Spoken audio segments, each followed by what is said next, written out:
But we both been reading The Fifth Vital, kind of speaking of that kind of stuff. Yeah, very good. I am only a couple chapters in, if that. I mean, listening to it, right? 30, 45 minutes in. I just finished it yesterday. It was really good. I'm enjoying it. I'm really enjoying it. Like I like Mike. I like I think we should probably give a quick summary. I think we kind of grazed over it earlier, but yeah. Fifth Vital is a book by Mike Majlak, all about his rise from being a drug dealer and a drug addict and all that into being a very successful social media personality and like right-hand man to Logan Paul. Yeah, but this book so far, what I understand, is an expose on the opioid epidemic.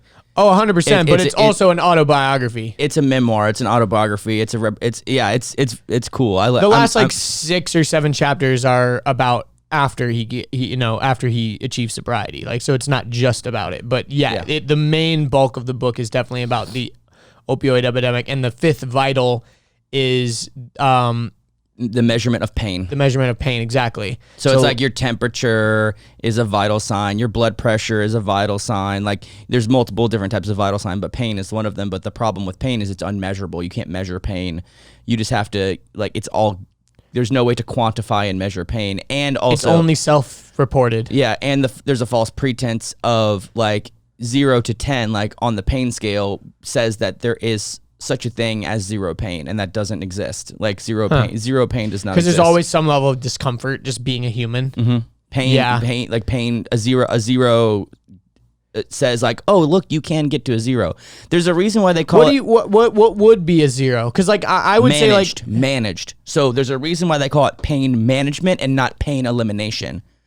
But you cannot eliminate pain. I don't you think can only manage pain. But I don't think right now I'm experiencing pain. Maybe I'm experiencing a little bit of discomfort. But is that pain? Is discomfort just like the mildest form of pain? Pain isn't always physical. It can be mentally, it can be emotionally, it can be spiritual, it can be physical. I would say physical pain then. Physical pain, well, you're a fully able-bodied young guy. You know, you probably don't experience a lot of pain. But could I be at a 0 then? Like if I was like a 5-year-old, could I be at a 0? I mean, you still get body aches. You still, from time to time, but like currently right now, I'm not experiencing any pain. You get muscle soreness. You get mild discomforts. You know, you got like life. Being a human is pain. Like it's like pain and suffering is a part of the human experience, and everyone experiences pain and suffering on some level, on some extent. Yeah. You know, even if you wake up really tired with a headache, and you're like, that's pain. You know what I mean? Like, no, for sure. But I'm just saying, like sitting right now, like. You know, like if I really was to analyze my body, I would say like I've got some discomfort and some muscle soreness in my abs because I did abs a couple days ago and I typically don't do that or whatever. But if I hadn't have done that, you know, maybe my butt's a little bit uncomfortable sitting in this chair for a long time. Like, but it wouldn't be pain necessarily. Maybe I only just know. I think about pre-disabled life and because currently never don't have pain. 0 doesn't exist. Yeah, I would say the lowest I get on average is a 3 or a 4. And that's enough to where it doesn't distract me. Yeah. My biggest issue with pain is like between 3 and 6, I can manage because it's because of 3-6 Mafia. Yes, 3-6 Mafia, juicy. So I because it doesn't distract me. Over 6 gets distracting, and then over 8 is debilitating, and 10 is you can't even move. Are you experiencing pain right now? I'm always experiencing it, always. Like, and it would. What is it right now? I mean, it would take me forever to go through it. Like, I would have to go. There's just like a lot of things going on. Yeah. So, like, ever been camping before? Yeah. And ever carried a backpack? Mm-hmm. So, you know, when you're packing, you're like, oh, well, this doesn't weigh that much, and you throw it in the bag, and you're like, oh, well, that's too much, and then you throw it in the bag, and you're like, oh, what's this? Is a couple of ounces, and you throw it in the bag, and before you know it, you have a 10-pound backpack because you've added a bunch of little things. So a bunch of littles make a lot. So I'm experiencing a compounded of a lot of little things, and it changes by the hour, it changes by the day, and you've got a lot of fucking hardware. You've got a lot of metal in your body. Exactly. It changes by the weather. It changes depending on like what time my medication doses. It depends on showering. It depends on or like sleeping, on activities. Like it's like, well, what type of pain are we talking about here? You know, like it's just.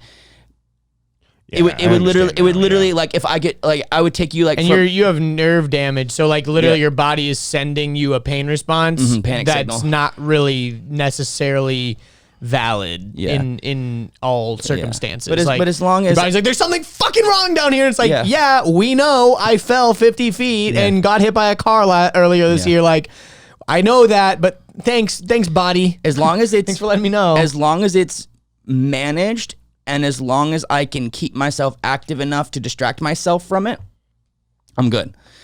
Which is sometimes why you'll see me some days like just non-stopping, go all day, because I'm trying to out distract my pain. And sometimes you take one of these, you're like, sorry, I'm just having a moment or whatever. Oh like, no, bro! literally, Like I will like Jalila sees it. You and Jalila see it more than anything else.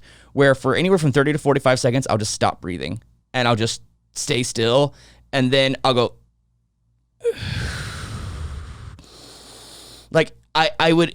The thing about pain is, let me pull up this little quote. So like pain is something that like people that are in chronic pain all the time, the challenge is that you have to like live a normal life. Like you can't just be like rolling around on the floor all day, you gotta screaming. learn to manage it. All right, so here you Pain go. So without love, pain. chronic pain patients hide it so well. You can't go by how they look on the outside. They have to learn how to function with pain. You can't just roll around on the floor all day screaming in agony. Medical professionals and hospitals don't even realize this. A chronic pain patient can function with a pain level that would incapacitate any other person. And I've told, Because chronic pain means you have pain all the time. yeah, chronically, it is like chronically it's forever. Yeah, and I think about that like. There's days that I'll wake up and I'm like, bruh, any other regular person would be in the ER right now. Like, Oh, for sure. And then I have to get up and do a whole day. I have to shower, I have to eat, I have to go to the gym, I have to get my work done. I can't stop my fucking life. I gotta keep going. But I'll wake up and I was like, oh, was I hit by a truck last night? Are my legs on fire? Is someone hitting me with a taser right now? Like, Well, what it's also- the fuck is going on? It's also that, I mean, humans are extremely adaptable too. Like, you know, you gotta like if I'm experiencing like a 1 or a 2 on a pain level every single day, and then all of a sudden I get hit by like a 7, I'm like, what the fuck? I just went up like 6 levels. But if like your normal is like 3 or 4, and then one day you get a 7 or whatever, it's like, number one, you've experienced those so many times that it's like, I know I can do this. And also like number 2, it's like your baseline is already like decently bad, and you've learned to manage and deal with that. So going up to these higher levels, like you've done it before, and it's not as many, it's not so drastic to, like you said, like to a normal person. If all of a sudden, like, have you seen that Black Mirror episode where the doctor figures out a way to transmit the pain of his patients to himself? no. It's actually really interesting. Oh, to like he turns it into it's like a in sexual the episode thing, called doesn't Black Museum, isn't it? That episode. It's the Black Museum, yeah, and he's like telling the story about like a piece in the museum, and it goes like this. It's this flashback. headset that he can put on. This doctor puts on this headset so he can and like better understand his patient. He can literally understand the pain of childbirth or anything. That'd be cool. He puts these little nodes or something on the patient, and he puts a headset on, and he can feel the exact pain that the patient is feeling. Does it take the pain away from the patient, or does it just transmit the pain? I don't remember.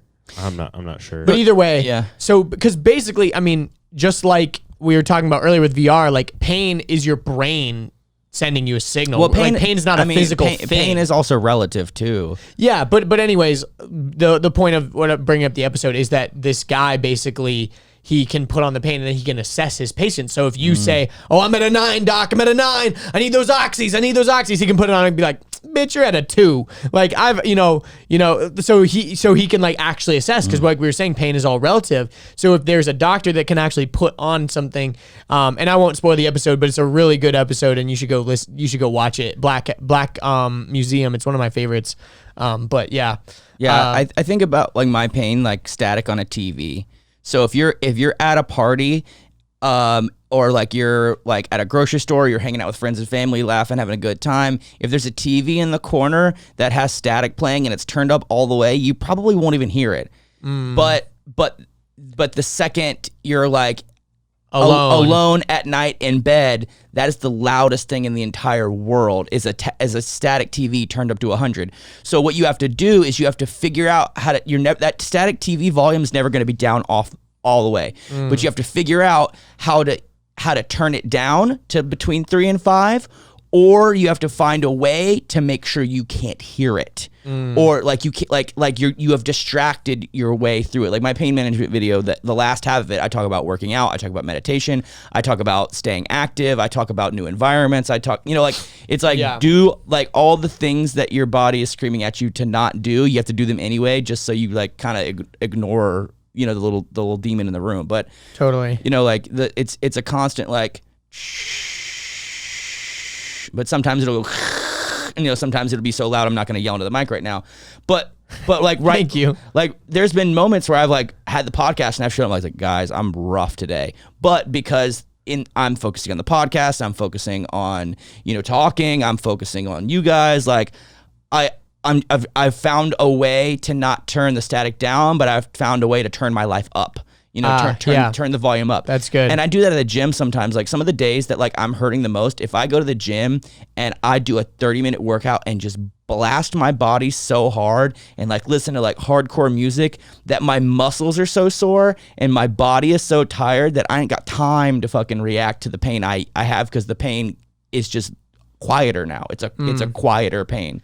Totally. It's temporary. It's temporary, mate. Seriously, it's fucking Yeah, so the fifth vital, is pain, and during the opioid epidemic, they were just slinging oxys to everyone, like well, the literally. thing about Purdue Pharma marketed oxys as a non-addictive alternative to opiates, but it was an opiate and it was extremely addictive. So it was very and this is something that you personally have dealt with and were addicted to. Not just because you never went streets, like the pharmacy and the doctor was your dealer. My doctors were my drug dealers. Yeah, absolutely. And I had multiple doctors and multiple pharmacies, and I never went to street drugs, but I did all the drugs.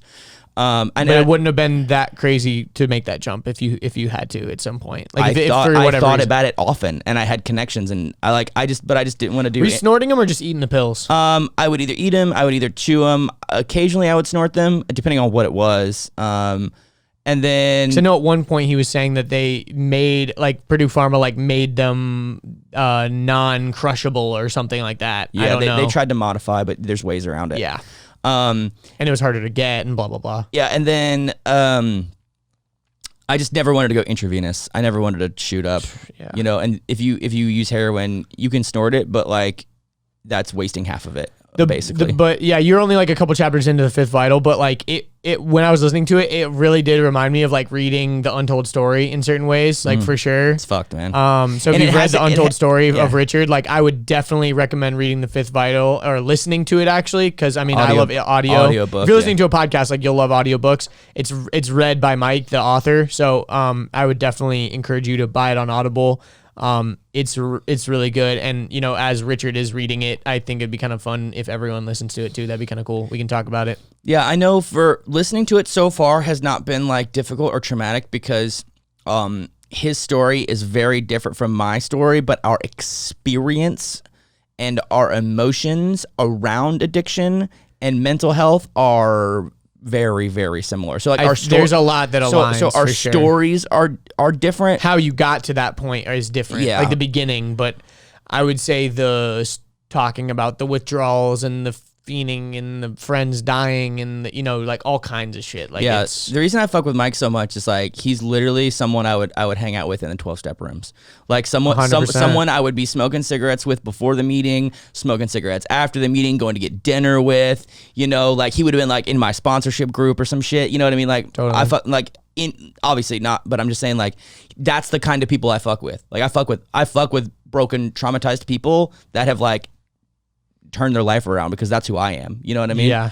I fuck with people who've been through shit, because it's we relate on a deeper level. That's how Ian and I became friends. Fucking that dude, because we had a lot of similar experiences. His was with an eating disorder or whatever. But yeah, which is crazy looking at him now. Same with you. You know, you wouldn't ever know. Same with Mike. There's a lot of crazy comeback stories.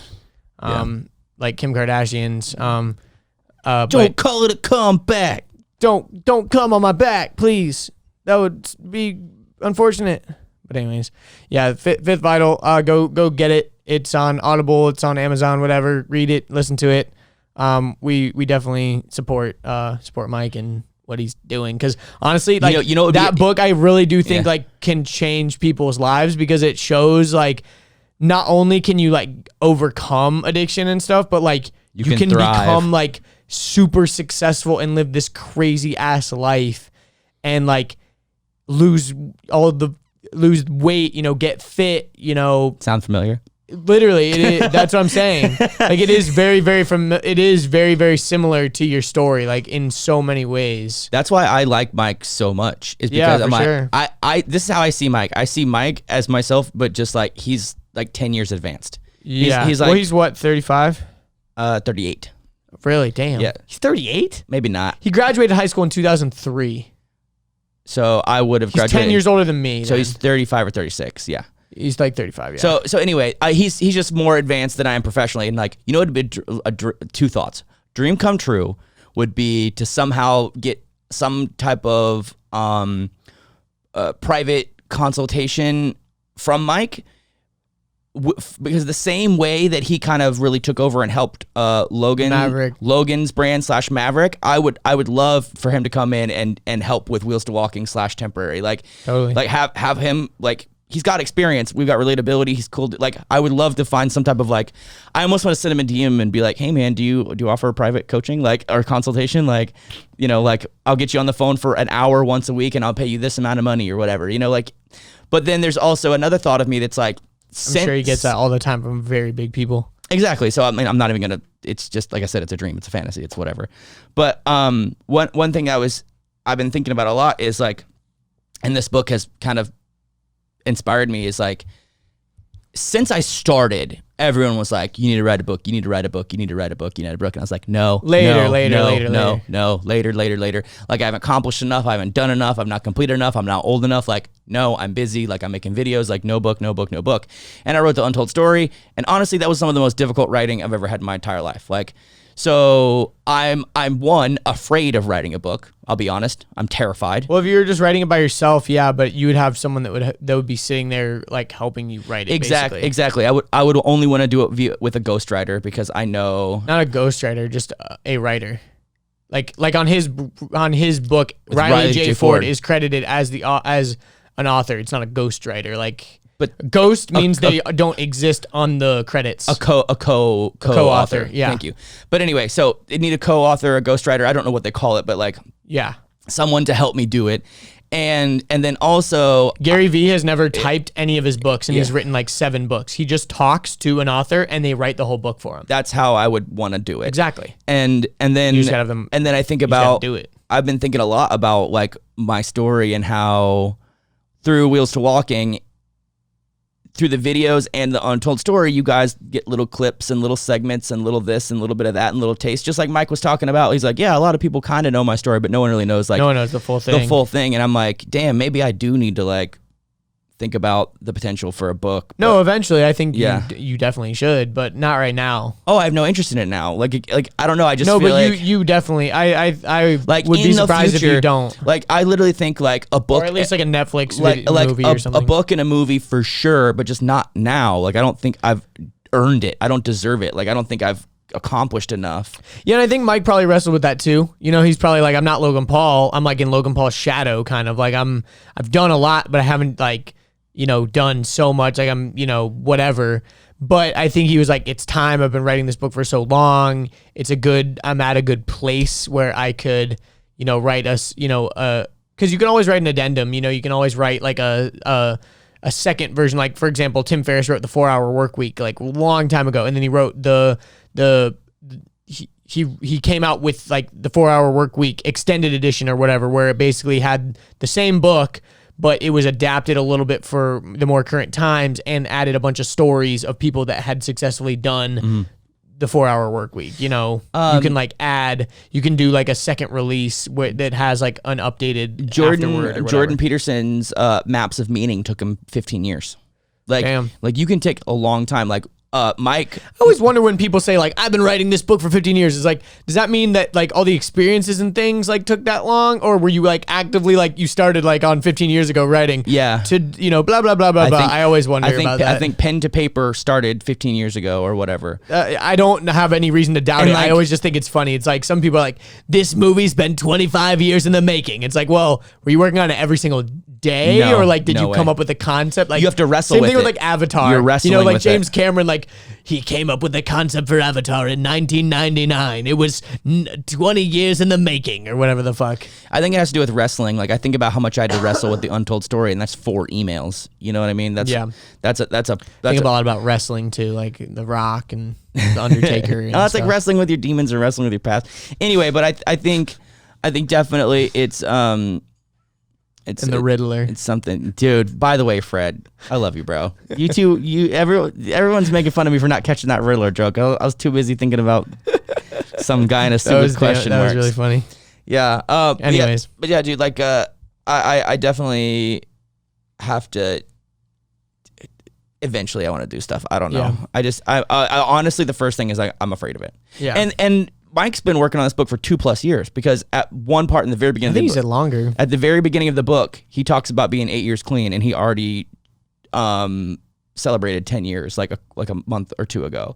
So it's like definitely 2 years. But when you write a book, you don't like write the intro and then you go, I'm never changing that. He definitely changed things because like you've been writing the book for 2 years, but there's things that you would go back and change at the beginning. So maybe he's 8 years clean, but maybe there was a point where he did something, so he just technically says 8, but like 10 years since he first got clean or whatever. I don't know. I don't think that he would go, well, when I wrote the first chapter, it was 8, so I'm going to write 8 now. But like, because if you listen to the end, like he talks about like dating Lana, which happened like this year. I agree. I just know there's one point where he was like, something, been clean 8 years. But then he also talks about how he's got a YouTube channel with millions of views, and I'm like, that's recent. Like that's the most recent. Yeah. 6 So months. why would he? Yeah. I don't know. Maybe it's like a mixture of both. I mean, probably. I don't know. But I'm just saying, like he's been writing. There's a lot of things where that's why having the author helps because they're combing over the whole thing and making sure everything's like accurate at the time of like. Yeah, and not only that is that's honestly release. What I would like. This might sound silly, but with the perfect situation would be something like this. It's like I sit in a room with an author and a therapist, and because I'm gonna need fucking therapy for this, dead ass. And for 10 sessions, for 10 hours, I just sit there and fucking talk to this therapist, and the author's right there just listening in, recording, writing, whatever. And then like I don't know, I just know how much I fucking struggled with writing the untold story. It's so bad I don't even want to read it right now. I have a hard time even right now. I have a hard time going back and rereading it and looking. Yeah, because you've already it. addressed all that trauma and like packaged it away. Yeah, that was the whole thing about it. Is like writing that untold story required me to go into the closet of my mind and unpack all of the bullshit I'd already packed away in therapy and never wanted to think about again, for the sake of like writing it, and then I've had to pack it away again, and now even the thought of being like, you mean I gotta fucking unpack this shit again? Yeah. Like I've done this so many times, like with more, not just with a therapist, but also like with a sponsor, and then also like in the rooms of NA, and then also with a bunch of friends, and then like I've documented an untold story and like podcasts with you on your show, and like podcasts here and behind the scenes. I'm like, I'm just so fucking done talking about it, but I do realize that That's the power of it. I am very misunderstood. I can tell just by the way people treat me and talk to me, in the comments and stuff, that I'm like, people don't know who I. Dude, people are shitting on the cooking video. It's like people think I'm just this, and I've been this the whole time. It's like they don't know 2 years ago, 3 years ago, 5 years ago, 7 years ago, 10 years ago. They don't know any of that, and unless they've read the untold story, and even then, that's skimming. That's skimming over a lot. So it's like, I don't know. I've recently been getting really frustrated at people like. Well, I think I'm like, do you not know who I am? Do you not know what I've been through? And then in my head, I'm like, they don't, and that's fine. But I just get annoyed. Yeah. I just get annoyed at like how people treat me sometimes and how people talk to me, and like I'm like, I mean, I don't say this but in my head I'm like, who the fuck do you think I am? Like Like, what is this? Like, what is this shit? Like, what do you mean when they talk? I mean, like, I can't think of specifics, but it's just like they treat you disrespectfully or whatever. there's a certain way people will treat you, whether in person, whether online, whatever. And you can tell by the way they treat you, they have a certain perspective of you or a certain view of you. And it's like, you're acting wrong right now. Like, you're acting very wrong right now. Yeah. You know, it's like... Well, that's like kind of the thing. Like, you ever seen that clip of the black lady talking to that radio host? And she goes, well, that's because of your white privilege, Don, or whatever his name is. And he goes, I'm going to have to stop you there. And she goes, no, I'm blah, blah, blah. And she goes on about white privilege. She goes, I'm going to have to stop you there, Don, because you apparently didn't do your research. I'm black. Yeah. And it's so funny. It's just like bum bum bum ba-da-da, ba-da-da, ba-da-da, ba-da-da. Hope you enjoyed that clip. If you'd like to see the full episode, click right here. If you'd like to subscribe, click here. If you'd like more clips, we got 2 more right over here.